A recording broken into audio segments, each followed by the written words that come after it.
What's up everybody and welcome to the channel. Today we're going to take a look at this 2023 Toyota GR Supra Premium. This one has the driver's assistance package and it has an MSRP at $59,000. It's also equipped with the 6-speed manual transmission.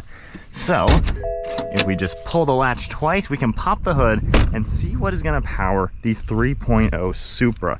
So this has a 3-liter inline 6-cylinder, has a twin-scroll turbocharger on it, pumping out 382 horsepower with 368 pound-feet of torque. It's a rear-wheel drive car with a limited slip differential, magnetic suspension, and an active steering setup. 0 to 60 is going to come in under 4 seconds, and it'll even top out at 155 miles per hour. Taking a look at the styling, you get a really nice set of LED headlights. You can see that massive DRL, which is also the turn signal, and then this is 6 individual LEDs for the headlights and high beams. Really cool cone shape for the front with your Toyota badge. Very exaggerated look. Super sharp lines all around it with parking sensors. Got a lot of openings in here for cooling. There are brake ducts in here as well, and it has a massive satin black front splitter. Super nice design overall.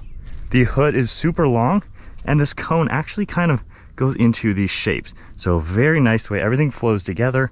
We have a trim piece on the back side as well, and a pretty sharp line that fades away towards that front. The hood is super long on this car as well, just gives it that performance look. And then at the side, we get a set of 19-inch wheels finished in a gunmetal gray. You also get a 4-piston Brembo brake caliper up front and a Michelin tire. There's a side skirt that matches that front splitter. Then we get satin black along the mirror caps with an LED turn signal. There's a lot of very sleek lines throughout the side profile, and you also get a pretty cool trim piece on the back of the door with a body colored door handle. And then we have gloss black for the A-pillar and a pretty cool double bump design on the top of the roof. Really adds to the cool styling. This rear fender is massive. You can see just how round it is. I just love the way these look in back. It's a very exaggerated design. And then all of that teardrops its way into a duckbill spoiler, all integrated into the trunk. It's a very unique design. Just really looks fantastic. We also get a set of LED taillights finished in a completely red design, GR badge, and a pretty massive rear diffuser with your reverse light right in the center. If we go ahead and take a look at the trunk, you can just press the button. It's going to automatically pop it, and then we can just grab it and open it up. Not the biggest trunk out there, however, it's pretty decently roomy. You can fit a few items in here. There's 2 speakers and then a privacy cover, which is completely removable. You can see the straps on it as well. You can just grab this and close it. Now if we do go ahead and lock the car, you can make it to where the mirrors are going to automatically fold, and then all you have to do is grab the door handle. On locks, they fold out. We can check out the interior. Now the premiums are going to all come with a black leather interior. You can see black on the door panel. It's kind of a soft touch material. Get some nice leather material on the armrest and a grab handle. You have your release handle with lock and unlock, mirror controls, and then your window controls. You do get a little bit of storage, part of your JBL audio, and then Toyota and Supra are written out on the aluminum door sill. Now these are the sport seats that it's going to come with. You have power controls on the side with memory seating, really nice black leather with white stitching, and that's a really cool pattern all around. You can see some silver trim to them as well, giving it a performance focused look, and then a 3-spoke steering wheel. So if I go ahead and hop in the car now, you can get a good look at the 6-speed manual with everything, how everything is laid out. Then foot on the clutch, we can fire it up. Taking a look at the gauge cluster now, you can see your tach right in the center with a nice analog look as well as your gear indicator. And then this BC icon will scroll through a few different vitals on the bottom right. The black portion of the screen will also come up with all of your turn-by-turn for navigation. And then taking a look at the steering wheel, we get normal cruise control on the left. There's no radar cruise in the manual. Then you have other controls on the right for some Bluetooth and audio. Turn signal stalk on the left, windshield wipers on the right, and then all of your headlight controls are on the far left side. This does feature heads-up display and a pretty nice black material with some stitching along this dashboard. There's a silver trim piece all around, and then you can see the infotainment screen. We have a lot of the basic things you would expect, all of your audio controls that come up, Apple CarPlay. You can go into the My Vehicle and adjust all sorts of different items within the car. Going into driver profile, you can see at the bottom you have your sport displays, which is a pretty cool thing when you're driving in the car. and then back to the menu icon, you can scroll over and see more things. If I go ahead and go into reverse, backup camera is going to pop up with a pretty good HD view along with all of your parking sensors. And then on the far right side, we have this shortcut indicator. So you can control everything using this button. You can just rotate the dial, do all of your different shortcuts, and you even have touch sensitive button on the top for different navigation controls. And then underneath all that, we have some presets down here for radio. You can also make these do different things within the car. We have volume on the left. All of your climate controls are in the center. You can see your fan speed icon, which will turn it on and off. Dual zone temperature as well, with heated seats, air conditioning, all of your different zones, and then the defrost. We have a wireless phone charging pad down below with a little bit of storage space, a USB and a 12 volt.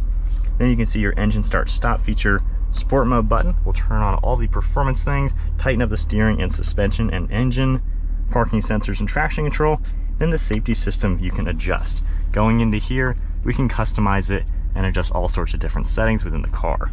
The rotary dial is on the far right, and you get a nice pad with more carbon fiber and an electronic parking brake. 6-speed manual shifter is a really good looking shifter. Got some metallic black in it and then all leather and white stitching. And then a good sized armrest with 2 cup holders and storage behind that. We do get a pretty normal glove box on the far right side, and overall a very nice place to be. Super sporty in here. Then we have dome lights up on top and then your mirror. All right, so we are gonna set off now in the manual Toyota Supra. So first and foremost, getting your bearings with the car, it's a really nice place to be. BMW and Toyota built the car together, so it feels super refined in here. When you look around, the things you touch, the things you feel, and just how this car drives in normal mode, just when you're driving conservatively, it is a refined, high-end feeling car. It feels every bit of $60,000. It's a very nice place. Pretty good visibility out the windshield. It is a little on the hunker down side, so it's kind of a smaller windshield. You can see the long hood in front of you. The mirrors all do a great job letting you know what's going on behind, and you can even see those rear hips back there. Mirrors a little small in the center just because that window's pretty tiny, but when you look over your left and right shoulder, it's really not all that bad in visibility. It's not the best though. I mean, you can see decently, but that C-pillar is pretty large. So normal driving, it's just a comfortable vehicle. The 6-speed manual is fantastic. It just feels so nice. The way the shifter is weighted and everything, it's just so easy to pick your gears. It's nice and notchy and really easy to engage the gear. It doesn't feel like a rubbery BMW transmission. So I really like what Toyota did revising this transmission. And the clutch pedal has a good amount of weight and really good feedback. It just feels so nice. One of the best manual transmissions I've driven, and I'd say it's getting on the heels of a Porsche transmission. Like, this is a very nice setup. Using the tech and everything, it's super easy. Just a nice car to be, honestly. You really can't complain with the normal driving. As far as the fun factor and things like that, it's a comfortable, solid vehicle to drive normally. When you go into sport mode, the active dampers, they stiffen up to give you a sharper ride. Steering's tighter and heavier. The engine tuning adjusts as well as the exhaust, so you get a little bit more performance-focused aspects to it. And I gotta say, the performance in this car is definitely why you're gonna buy it.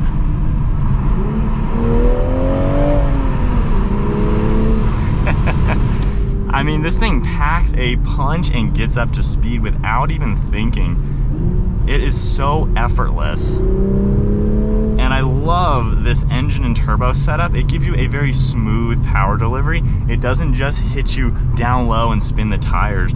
You can genuinely just pull hard all the way up to redline. It is a very good power delivery. The handling also, one of the best handling cars when you're taking sharp turns. This short wheelbase, I mean, you just dart around and do whatever you want. It is so pinpointy. Literally an absolute blast. And obviously I'm biased, I own this car, but I chose this car over the competition. So flat in the turns, even accelerating, and you get up to speeds without even thinking. It is just such a well-balanced car from factory. You really cannot go wrong. Very great car to drive.